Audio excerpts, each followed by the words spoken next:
There, I get it. Can you hear okay now? Yep, sorry about that. Okay, welcome everybody. I appreciate you taking time to come to this today. Hopefully we'll get through this in about an hour. If you have any questions, for those of you that are in the audience, just raise your hand and I'll see if I can answer them. Otherwise, at the end, I'll give you a little bit of time to, if you thought about something at the end, you can ask questions.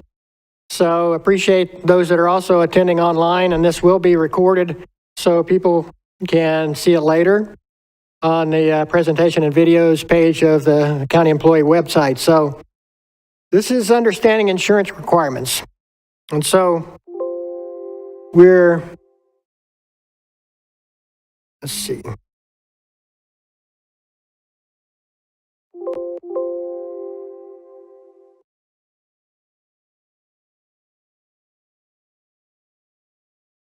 Okay, there we go. And this is for, meant to be for those departments that utilize contractors for county work or vendors of some sort. And hopefully those of you that are attending are the ones who would be dealing with that type of thing with your individual department. We've tried through over the years to work with individual departments on the requirements for insurance and obtaining certificates of insurance from the vendors and contractors. But I thought it might be a good thing to do this particular presentation, to be able to update some of those that may not have had the opportunity to get into a lot of depth on certificates of insurance. And we're really not going to get into a lot of depth on it, but I want to at least cover the ground where people understand why we require insurance from our vendors and our contractors and what is exactly required. So we'll proceed from that basis.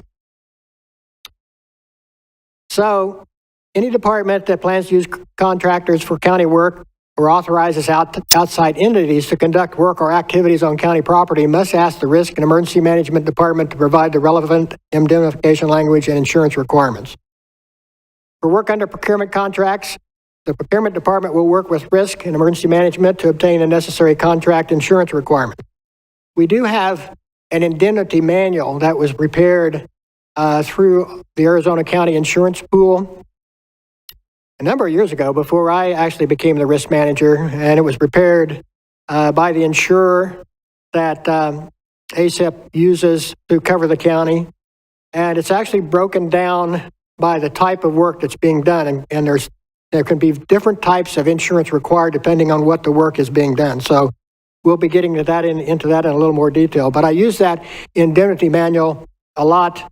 And I've provided it actually to procurement and also to some of our other departments so they can see what's in that indemnity manual. But primarily it's for my use to look at, be sure we're following the exact requirements, the exact guidelines that ACEP would have us follow for each individual type of work.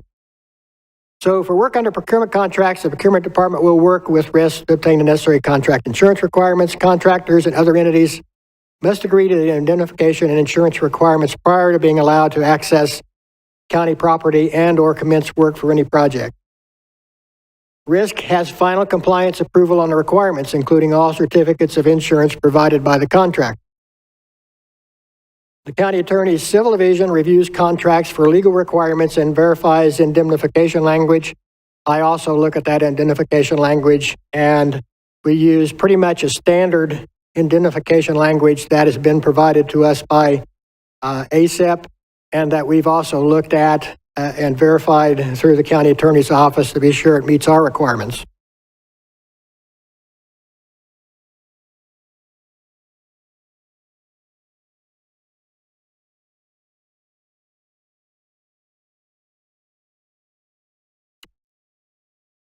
The types of insurance. They all have different required coverage limits, as I mentioned. So commercial general liability, that's the particular type of insurance we need to have on everything. It's always required. It covers property loss and personal and advertising injury caused by the insured services, operations, and employees. It has per occurrence and aggregate policy limits. What that means is per occurrence, each particular accident or each particular claim is an occurrence. And then there's an aggregate policy limit that's usually about twice what we require per occurrence. So there's, besides property loss and personal and advertising injury, there can be other subcategories under CGL. One of those is called XCU, and that stands for explosive, collapse, and underground. And we use that when we've got projects going on where they're doing excavation, because that's a specific type of insurance we need to have to cover us in those type of project. Auto liability, that essentially covers the vehicles utilized in the contracted work. It's not required if vehicles are used only by a contractor or a vendor to travel to and from a county work site, but it would be required in the cases where they're using vehicles in the actual work. And that includes county right-of-ways as well as all other types of county facilities and property. Workers' compensation and employer's liability, that provides wage replacement and medical benefits to employees injured in the course of employment in exchange for mandatory relinquishment of the employee's right to sue his or her employer for the tort of negligence. Umbrella, now that's excess coverage above other required policy limits and can be a potential primary insurance for losses not covered by the other policies. So a lot of times we'll see umbrella policies where a contractor or a vendor, primarily contractors, where they may have up to $5 million, sometimes up to $10 million in umbrella coverage. And so that's meant to cover them if their primary coverage of CGL, auto, or workers' comp doesn't cover all of the dollar amount of the claim.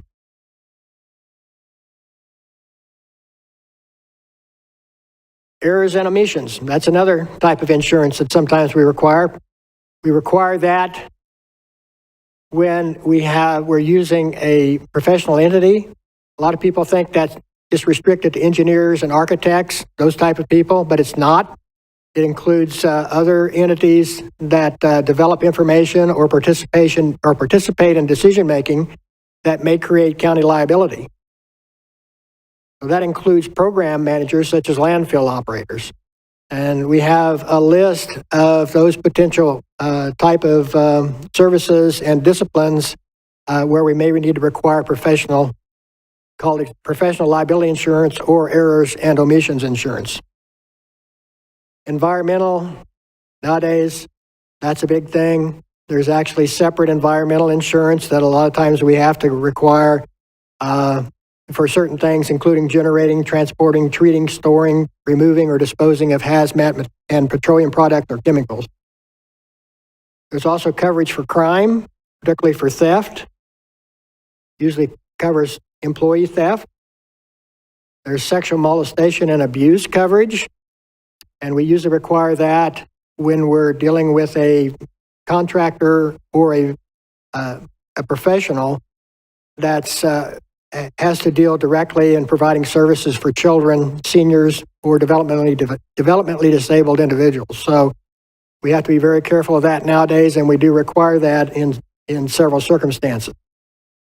Cybersecurity, we can get cybersecurity coverage. That's through ASIP. Covers first and third party costs associated with data breaches and malware, including system damage, recovery costs, and ransomware payments. Now, the thing with cybersecurity costs and insurance for cybersecurity is the costs are getting so high now that a lot of companies are not even offering cybersecurity insurance because you're getting into millions of dollars in losses there's so much hacking going on, so many claims for cybersecurity. So it's become extremely expensive, and it doesn't cover near as many things as we'd like to see it cover. And we're actually getting to the point where it's probably either not going to be offered at all, or we can't afford to get it through our ASIP. So really the first line of defense is to keep that breach from happening, which is why we've been emphasizing in some of our other training the importance of each employee being very conscious of what they're doing when they're online, when they're using their computer, to try to prevent any kind of breach. And it's why we keep upgrading our software for our protection for different types of hacking and cybersecurity threats. Sometimes we also have a builder's risk or installation floater on a insurance requirement that covers the owner and or the contractor for losses during construction. The other thing that we sometimes require, we don't require it on everything, but for our bonds. So the type of bonds that we could be dealing with are performance bonds, and these guarantee project completion by the contractor, usually issued for a total project completion cost. ARS 34-222 requires these bonds for all county construction, alteration, or non-routine repair project. So typically when there's something going on with facilities and public works that may require a bond, they'll contact us in risk, and we'll look at it and make a determination if the bond is required. If it's just a routine repair project, a maintenance type project, then it's not required. But for everything else, it is required by law. And there for a while, the county was not doing that for construction projects or alterations, that type of thing, if they were relatively small dollar amounts. But the fact is, it's required by law. So we started doing that a number of years ago, and we continue to do it. Payment bond, that guarantees payment to subcontractors if a contractor fails to pay. In Arizona, not all lower tier subcontractors are covered. So ARS 34-222 requires these bonds for all county construction, alteration, and non-routine repair projects. Bid bond, that's sometimes required to cover situations where the bidder fails to execute the project or obtain a performance bond. Performance and payment bonds are for project work described in ARS 34-222 and fitting the definition of construction in ARS 34-101. And I already kind of covered this. It excludes routine operation, routine repair, or routine maintenance of existing facilities, structures, buildings, or real property. Risks must be consulted on whether bonds are needed.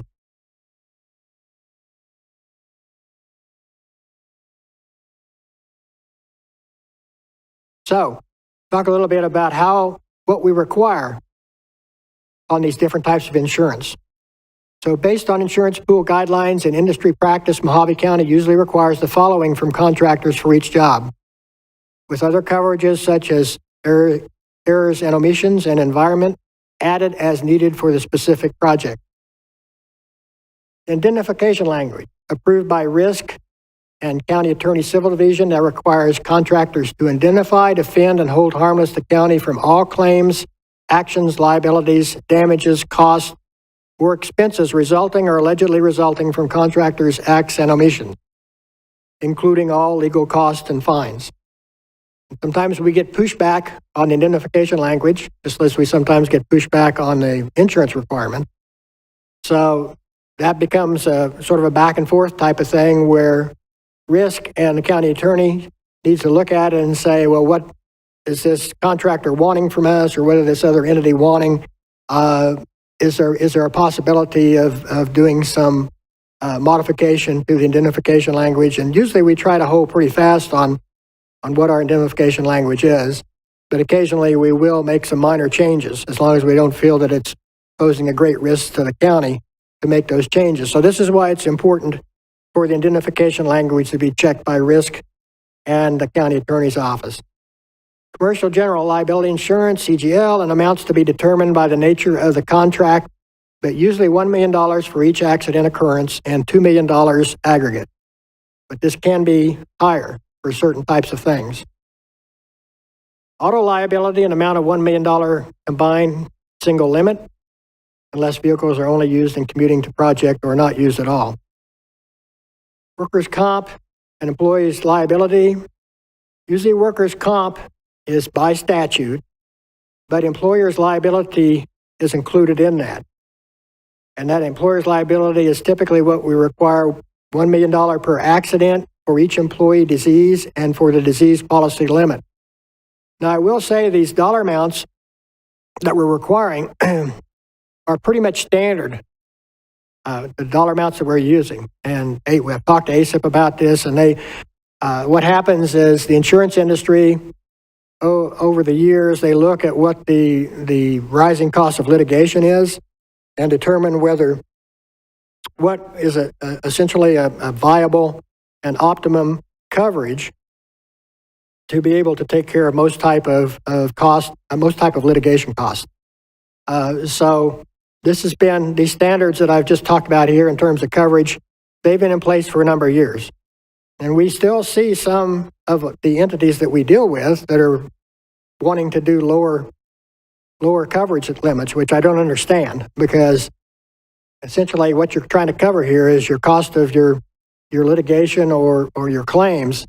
And if you're not up there to where what the standard is nowadays, then you're putting yourself more at risk. So typically we try to hold as closely as possible to these standard numbers.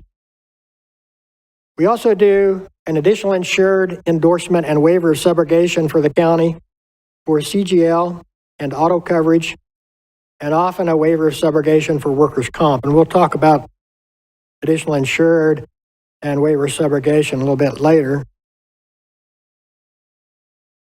For contract work, we work with the procurement department for insurance requirements on new contracts and work solicited through procurement.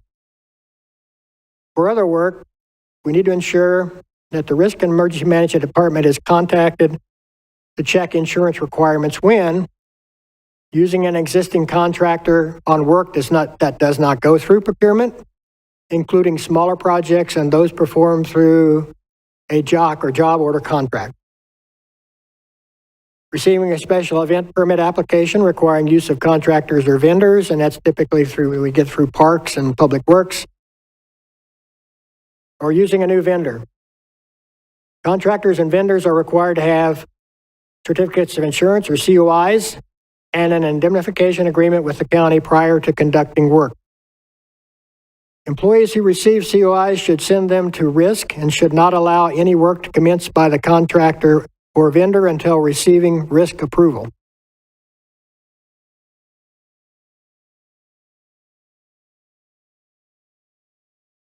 Now, public works special use permits. Event organizers or contractors wishing to conduct activities on county right-of-ways or premises must complete a permit application, agree to indemnify the county, and provide a certificate of insurance meeting the requirements specified by risk for the particular permit activity. Vendors providing services at a special event or on an ongoing basis, such as food vendors at Davis Camp, just as an example, have to meet the same requirements as indicated above for event organizers. Special event permits typically require Board of Supervisors approval. Use of county buildings. Depending on the event, approval of special events may be made by the county manager or the Board of Supervisors, and insurance and indemnification requirements may apply.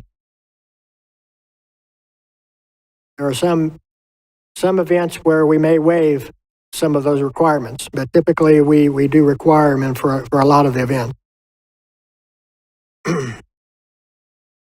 So talking about agreements, verbal agreements.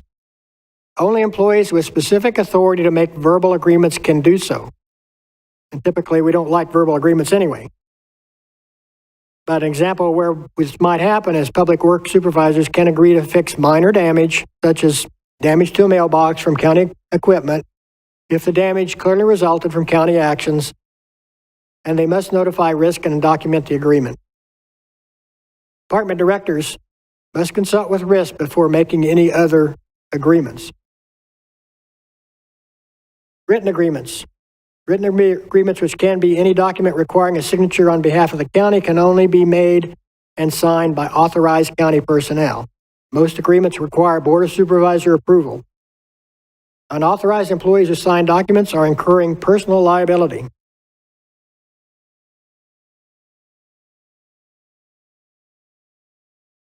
Waivers and releases. Waivers, releases, hold harmless, and indemnification agreements. Waivers, liability releases, and indemnifications have the effect of releasing a party from any liability for an incident, action, or work activity. Employees should never sign a waiver releasing or holding harmless another party from liability or any document that accepts liability on the part of the county. And we have had that happen a couple times, not that any employees have actually signed one, but where they've been doing work or had some kind of presentation or activity going on at another entity's, another government agency or another entity's premises or facilities, and they've been asked to sign a waiver. And they should never do that. If they're being asked to sign a waiver, then you need to contact risk and let us know what's going on there.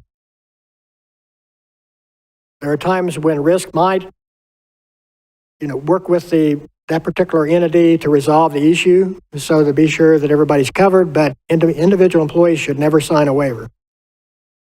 Employees who are asked to write or sign any type of waiver, whether by a non-employee or another county employee, should not do so and immediately inform their supervisor.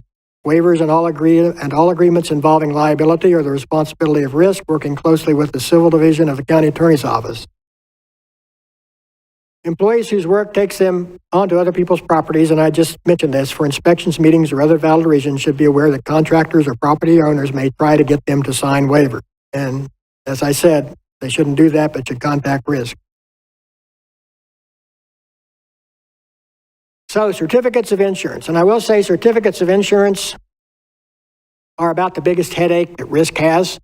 And I think it's about the biggest headache that some of our other departments have as well in certain regards. Because certificates of insurance are what indicates whether that particular vendor or contractor is meeting our requirement.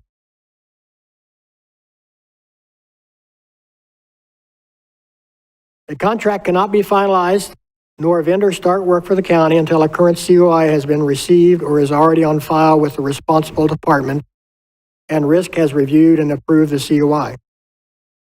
Now, for a lot of vendors that have worked for the county for years, we have them on file, and a COI is good for 1 year.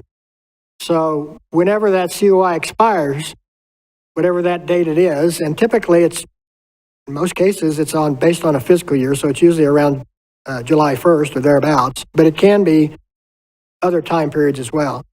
But they need to provide us an updated COI that covers the current time period that we want to potentially use them for.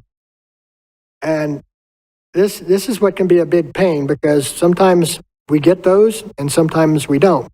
And sometimes they go to the wrong department, and that department doesn't know where to send them and they get lost somewhere. So what we're trying to do, we've been working with Parks because of all of the COIs we've had to require for vendors that participate in the county fair and other events at the fairgrounds. We're getting a large increase in those number of COIs, so we've been working with IT to talk to them about ways we can expedite this process by doing it essentially online as much as possible, and being able to set up a system whereby the COIs will come in to a certain location online, and it'll be available for the department to look at and for risk to look at, and we can determine whether the information has been received or not, or whether the COI is valid, or whether we need to go back to the vendor and their insurer to get additional requirements put on that COI.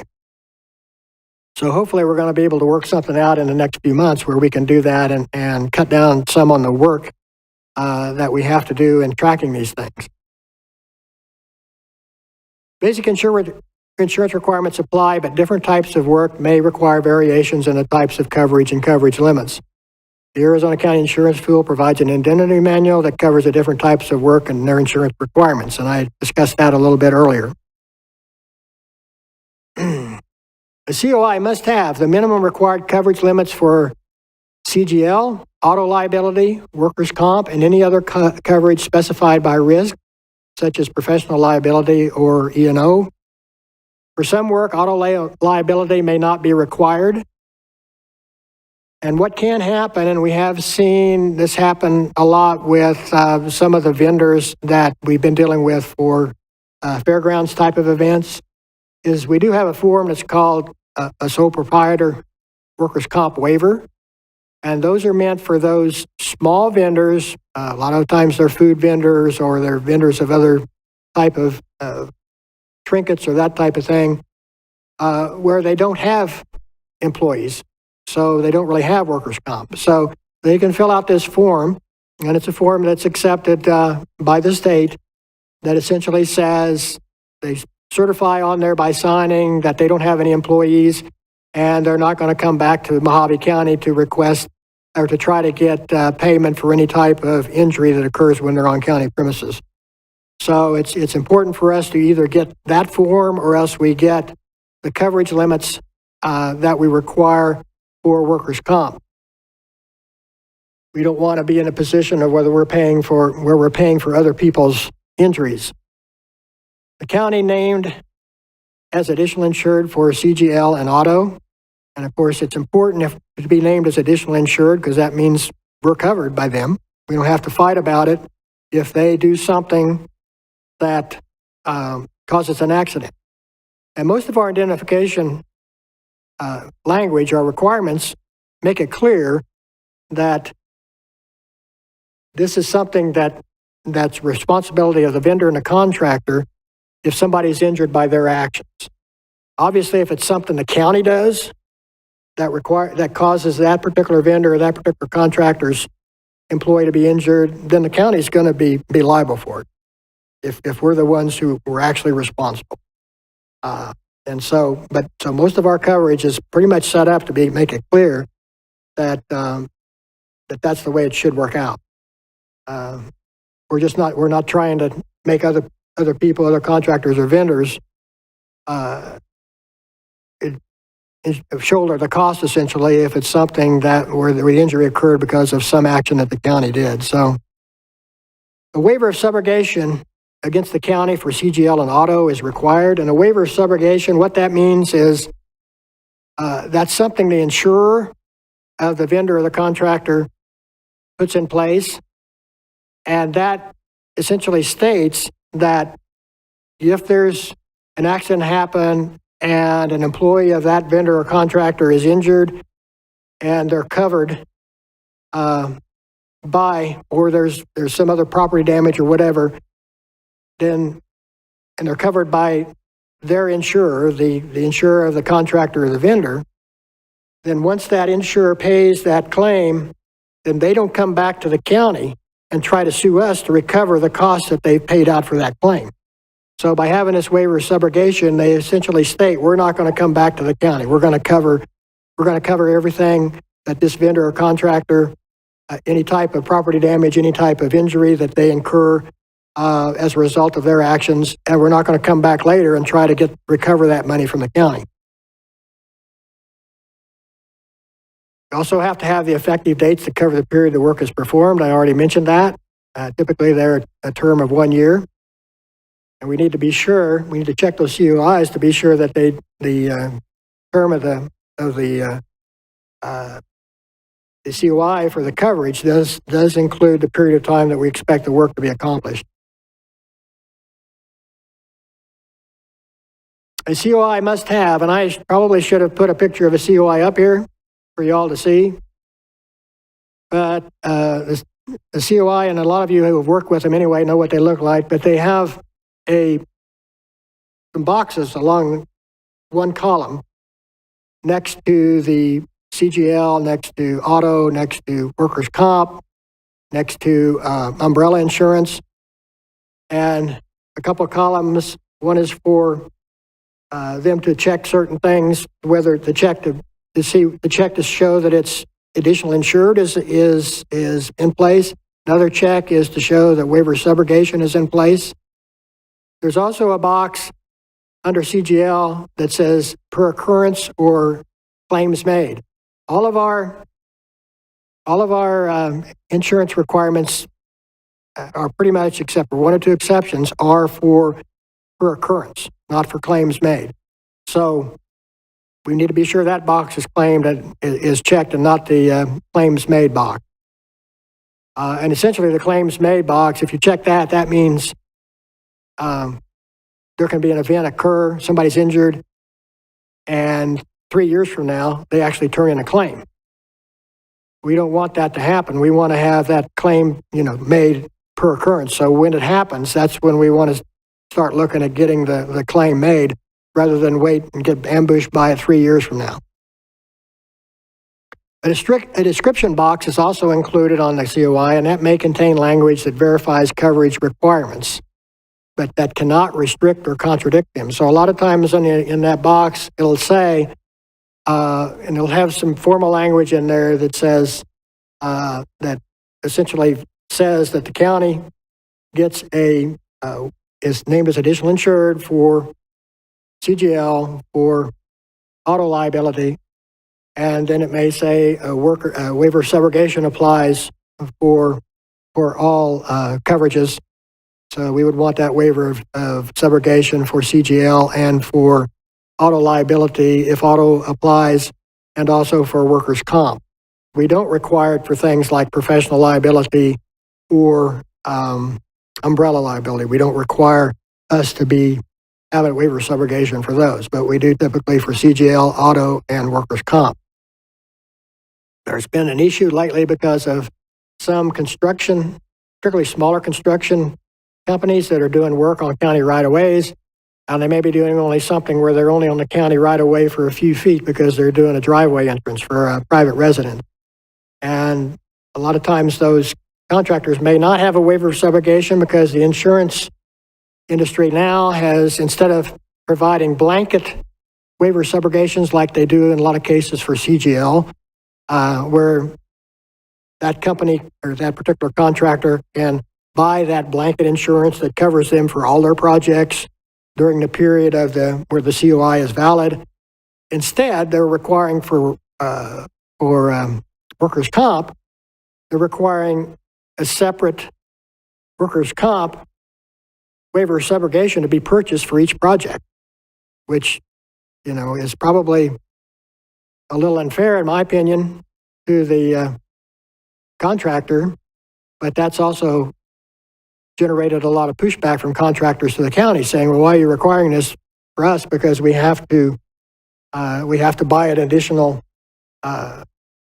waiver of subrogation coverage in the case where for each of our individual projects. So what we do is we look at it and we look and see what their workers' comp coverage is, and we look at the risk of that particular project. And typically the risk isn't very high if they're just doing a few feet of driveway entrance on the county right away. So we may actually waive that requirement for a waiver of subrogation, but we look at those individually to make those decisions. The certificate holder must specify that the holder is Mojave County at P.O. Box 7000, Kingman, Arizona, 86402. And you can put at the bottom, under that, attention department name, and that way the COI will come to each individual department that's dealing with that contractor. Repeatedly, what we've had problems with is they want to say that certificate holder is Mojave County Procurement, or Mojave County Public Works, or Mojave County Fairgrounds, because that's who they're working with. But it can't be that because none of those are legal entities. The only legal entity we have is Mojave County. So that certificate holder has to say Mojave County, and we're continually asking for corrections on our COIs to be sure that it says what we need to have it say. Also, there could be endorsements that may be attached to a COI that has language that covers the county requirements. And those are typically several pages long, and there's quite a bit of language in there. But in many cases, where it may not say in the COI that there is additional insured for the county or that there's a waiver of subrogation, if you look at the endorsement and the language in that, it will actually say that we are covered. So that's another reason for risk to be looking at these things. We don't ask for endorsements. We just ask for COIs. We've looked at whether we need to ask for endorsements on every COI because that'll make it a little more clear sometimes to where we're covered or not. But we haven't asked that. At this point, we haven't made that mandatory for every COI. So, to talk a little bit more about COIs before I jump ahead, And those of you who have dealt with it know how this process works. So a COI comes in to a specific department, to procurement or to public works, or to parks or whoever. They come into facilities under public works. The certificate or when the certificate comes in, then that particular department needs to send it to risk for us to review. We don't have the COIs sent directly to risk, although at one time we looked at doing that. The reason we don't is because it's each individual department that is the main point of contact for that contractor or that vendor. Risk doesn't want to get in the middle of that. We don't want to cause confusion by saying a point of contact for insurance is risk, but the point of contact for everything else is public works or park. We want to have one point of contact so that particular department or division can ensure that everything that they need to have in order for that project to go ahead is in place, including insurance requirements. And we want to have that main point of contact. Now, risk will reach out and talk to individual contractors or their insurers if for some reason they can't seem to get their act together in getting us the proper insurance coverage, and that that department may request us to reach out to them directly and talk to them, and we will do that. One of the problems we do have with COIs is we will provide the information on what we need to be on the COI. And when a project is done through procurement, they will do that as part of their bid solicitation. They'll actually include the requirement or the insurance requirements in identification language as part of that solicitation. So people are supposed to look at it. The vendors or the contractors are supposed to look at it. What we've seen happen more than once is a contractor will be awarded a project and they'll come back and we ask them for the COI and they say, oh, I didn't know I was supposed to have a COI in this amount, and so would you waive that? And our reply to that is no. It was put in the solicitation language. You know, you could include that in your bid for if it's going to cost you extra to go to your insurer and pay for the additional coverage that we want. You could have included that in your bid, just like the other contractors had the opportunity to do that. But don't come back to us later and say, oh, I forgot to do that, or we didn't know we were supposed to do this, so would you waive this for us so we don't have to pay for the insurance? Well, no, that's not fair, and that's on you anyway for not doing your due diligence and reading the contract requirement. So we have had that happen. A lot of what we have with people that don't go through procurement process, some of the vendors there and some of the contractors, a lot of them are small companies, and the people that run them don't really understand insurance that well. They just contact their insurer and say, we need to have this. A lot of times they don't look at what the requirements are, or they don't pass it on to their insurer, and so what we get back on a COI is just a generic COI that doesn't meet all of our requirements. So then when that's sent to us by the department or the division, I'll look at it, or Jody will look at it, and we'll say, okay, here's what we need additional that you don't have. So we give that back to the person in the department that's handling that. They notify the contractor that says this is what we need. And a lot of times it's just, we spelled it out and they send it out in the email. And almost invariably, if there's 3 different things they need to correct on their COI, when we send those out to them, we'll get a corrected COI that'll correct one of them. So then we'll send another email back and saying, you need to correct these other 2. So we'll get another one back and it corrects the second one, but not the third one. I mean, I know it doesn't happen probably as much as it seems like to me, but it happens a lot.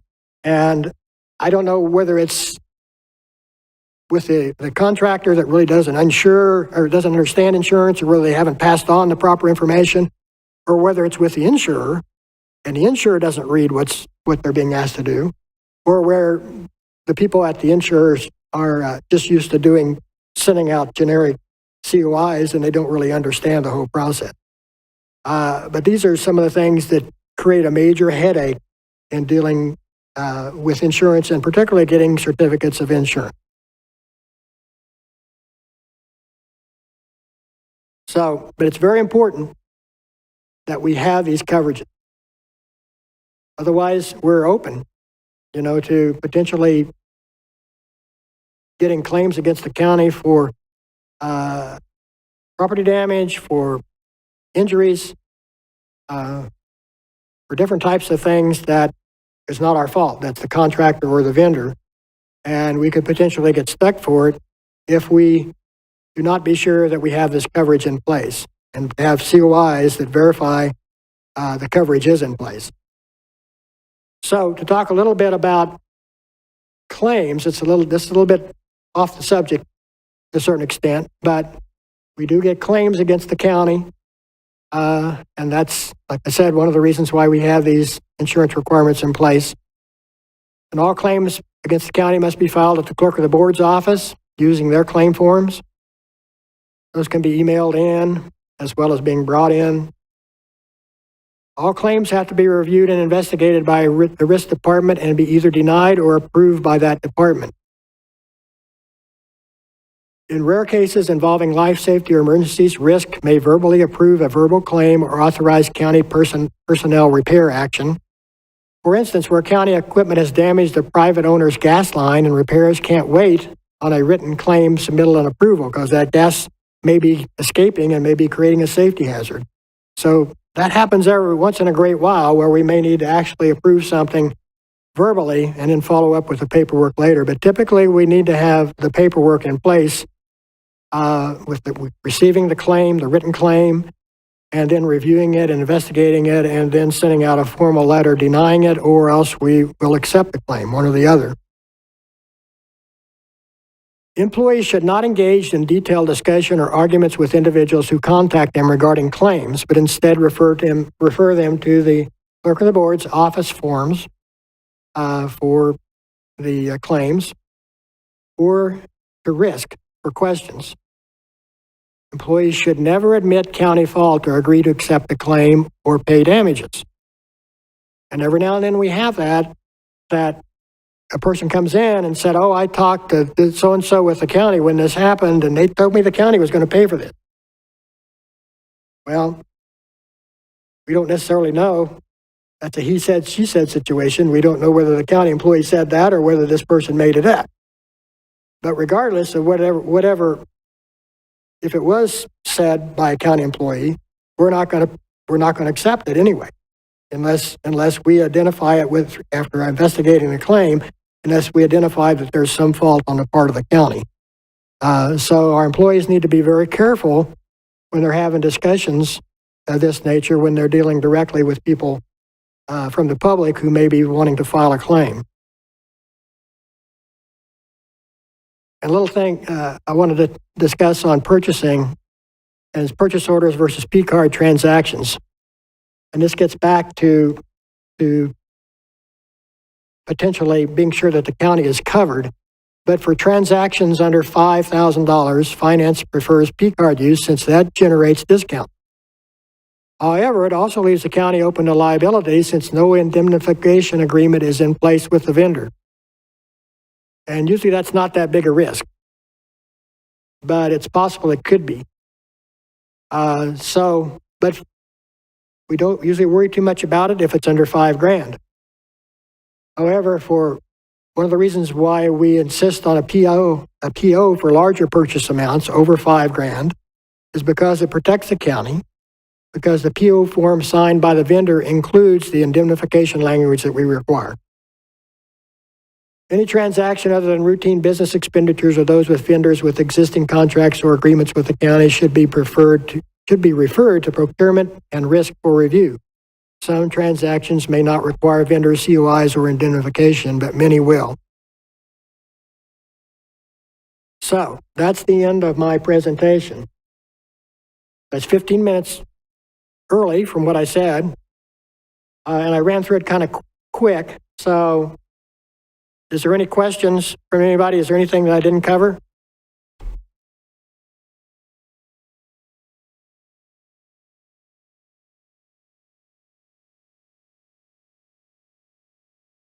Yeah, and I probably should have put a slide in there on that, but we do get requests from other entities, provide them a COI because of something we're doing with them, particularly if we're using their facility or we're going to be doing an activity on their premises.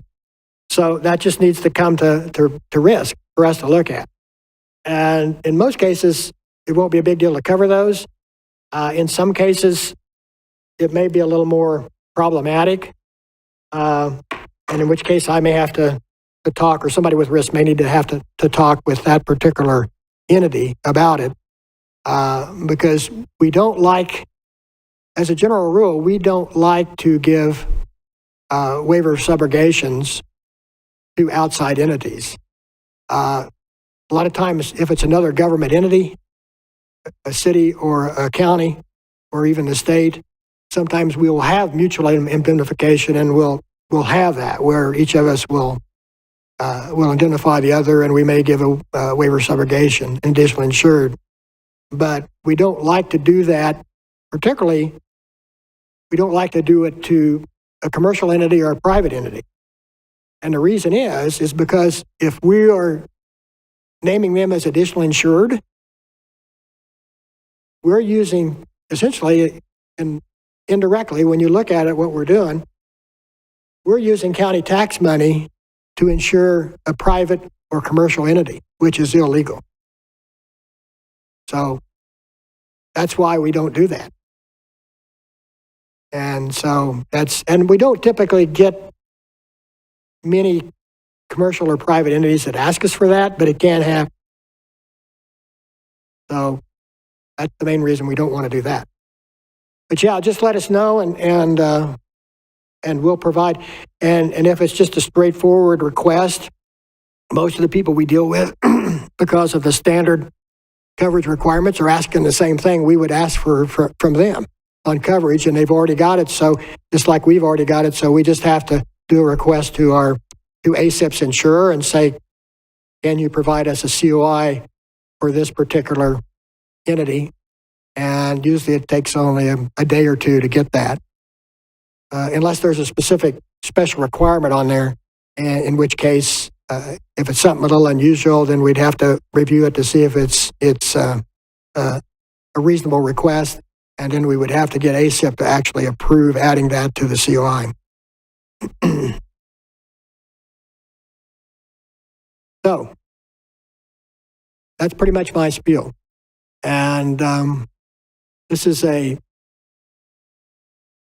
major deal for us in risk, and I know it's a major deal for those departments and divisions that have to deal with COIs all the time. So we try to work closely with them, and those divisions and departments we work with are very good about it. They have people on there who've done it for quite a while, and they understand the process, and they're very good about letting us know, sending us the COIs, having us review them, and then we send them back to them. They get back to the vendor or the contractor and get us another COI sent to us. And it's just a time intensive type of process.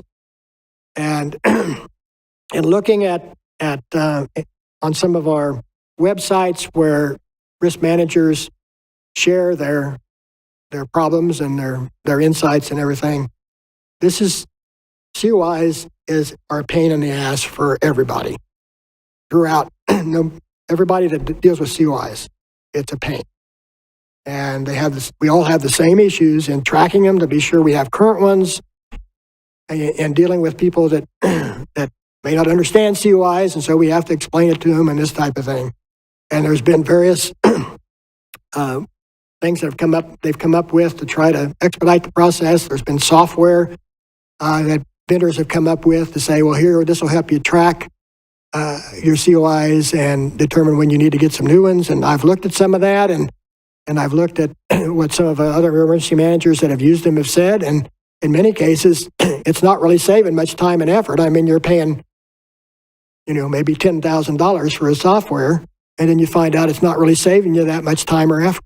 So we've never gone that route, but we've decided We're going to try to go the route through IT, and IT feels like when they can fit it into their schedule for developing some stuff for us, that they'll be able to put something in place that will help us cut out a lot of the time and effort involved in this. So all of you that do this kind of work and try to be sure that the county's covered with the proper insurance and indemnification, I really appreciate that, all the effort that you've made in that regard. And a lot of times it seems like we're dealing with some small issues here on COIs, and you got to question whether it's really worth the time and the effort. But I'll guarantee you, if it saves a claim or a litigation that could be $1 million or $2 million or $5 million, it's worthwhile. And you never know when you're dealing with the individual COIs, individual projects, when something like that could potentially come up. So anything else? Any other questions? If not, thank you all. Appreciate it.